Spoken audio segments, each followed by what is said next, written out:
Они сдали сами себя, кинув бутылку со спиртным в автоинспектора. Как позднее выяснилось, алкоголь был краденый. А компания из 3 молодых людей на такси передвигалась от магазина к магазину. В одних что-то крали, другие грабили. Но связь между ограблениями и нетрезвой компанией стала ясна куда позже. Сегодня в Новосавиновском суде Казани должно было стартовать слушание этого дела, но процесс отложили. Почему, знает Айрат Назипов, который вспомнил всю историю.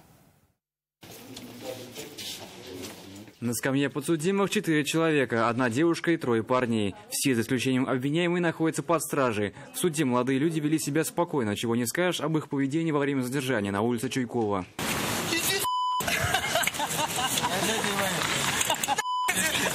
По данным полицейских, в ту ночь нетрезвая компания из 2 парней и 1 девушки украла спиртное из магазина на улице Лаврентьева. Взяв товар с полки, не заплатив за него ни рубля, молодые люди сели в такси. Водителю сказали ехать к другой торговой точке. На Чуйкова машину остановили, проверить у водителя документы. К пассажирам вопросов не было, пока один из молодых людей, сидящих сзади, не бросил в сторону автоинспектора стеклянную бутылку, причем прямо сквозь закрытое окно. Вы чего внимание привлекаете? Что случилось? Чего внимание привлекли?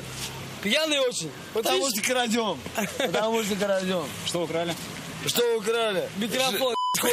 Хочется. Уголовное дело было возбуждено по статьям кража и грабеж. В ходе расследования выяснилось, что подозреваемых больше. Еще одного молодого человека задержали позднее, в машине его тогда не было. Следователи установили их причастность к нескольким десяткам эпизодов краж из магазинов на протяжении 2 месяцев. А в декабре прошлого года, согласно уголовному делу, вообще взломали дверь в магазин, забрали что хотели и скрылись. Всего на счету подозреваемых более 20 эпизодов преступной деятельности, которые совершены как лично, так и в составе группы.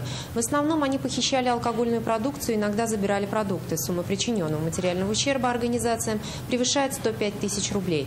Известно, что молодые люди выбирали такие торговые точки, где всегда был большой поток покупателей. Слушание дела сегодня суду пришлось отложить. Причина в неявке подсудимой. 21-летняя девушка находится на лечении. В деле объявили перерыв. На следующем заседании планируется зачитать обвинительное заключение.